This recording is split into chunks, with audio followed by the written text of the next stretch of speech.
নানা বাড়িতে বেড়াতে গিয়ে গ্রামে এই প্রথমবার 100 জন মানুষের জন্য খিচুড়ি রান্না করতেছিলাম আমার নিজের ভালো লাগা থেকে।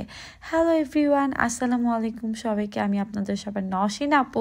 আশা করি আল্লাহর রহমতে আমার সকল আপু ভাইরা অনেক ভালো আছেন। খুব সকালবেলা আমি আমার মামাতো ভাই বোনগুলো মিলে বাজার করে নিয়ে আসি। হঠাৎ করেই নানুকে বলতেছিলাম যে নানু আমি কিছু একটা রান্না করি, সবাই মিলে পিকনিক টাইপের মতো করি, যে 100 জনের মতো রান্না বান্না করি। তো ভাবলাম যে কি রান্না করা যায়। সহজ রান্না হচ্ছে খিচুড়ি, আর সবজি মাংস দিয়ে খিচুড়ি রান্না করা হবে। আর সবজির খিচুড়ি খেতে ভালোই লাগে, ল্যাটকা খিচুড়ি। তো যাই হোক, আমরা সকাল সকাল বাজার করে নিয়ে আসি। আর গ্রামে সবাই মিলেমিশে কাজ করে। আর এদিক দিয়ে নানু অনেক কাজ করতেছিল, আর আমি বসেছিলাম আর চেষ্টা করতেছিলাম আমিও একটু হেল্প করার জন্য, আর একটু একটু করে ভিডিও মেক করতেছিলাম।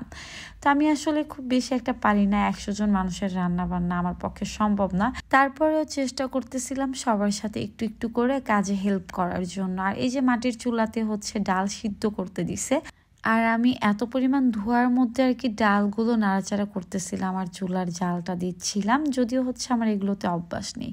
আর এদিক দিয়ে কাজ করতে করতে সবাই অনেক ক্লান্ত হয়ে গেছি, এই জন্য আর কি নানির গাছ পাকা কলা আর কি সবাইকে দিয়ে খাচ্ছিলাম। মামাতো ভাই বোন ভাবি মামিরা যারা ছিল সবাইকে দিচ্ছিলাম।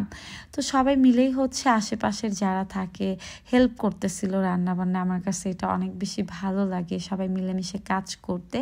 আর সবাই আসলে ভিডিওতে আসতে চায় না, তারপর আমি একটু একটু করে ভিডিও মেক করতেছিলাম। আমার খুব ইচ্ছা করে আমি যদি সবাইকে মন ভরে ভালো মন্দ কিছু খাবার খাওয়াইতে পারতাম, আমার অনেক বেশি ভালো লাগতো। আর এই খিচুড়ি তো আসলে খুব নর্মাল একটা খাবার। তো আমি আমার সামর্থ্যের মধ্যে ট্রাই করছি, বাজার করে নিয়ে আসছি। নানু বলতেছিল তোর কোনো বাজার টাজার করতে হবে না। তো আমি বললাম যেহেতু নানু আমি প্ল্যান করছি যে আমি খাবো, তো আমি আমার সাধ্যের মধ্যে যতটুকু পারছি বাজার করে নিয়ে আসছি।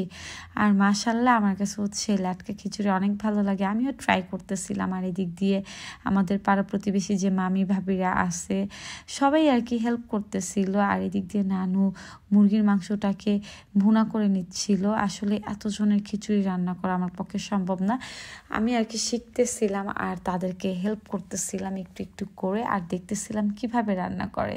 তো এই ল্যাটকা খিচুড়িটা অনেক বেশি মজা হয়েছিল, আমার কাছে অনেক ভালো লাগছে। আলহামদুলিল্লাহ অনেক খিচুড়ি হয়েছে, সব মিলিয়ে 100 জনের মতো খিচুড়ি রান্না করা হয়েছে। তো আমরা বাচ্চারা যারা আর কি মাটিতে বসে খাচ্ছিলাম উঠানের মধ্যে, একটুখানি ভিডিও ফুটেজ নিছি, আর সবার ভিডিও ফুটেজ নেই, কারণ আমি চাই না আর সবাইকে ক্যামেরার মধ্যে আনতে। তো এই যে আমার পিচ্ছি মামাতো ভাই আমার কাছে চলে আসছে প্লেট নিয়ে খাওয়ার জন্য।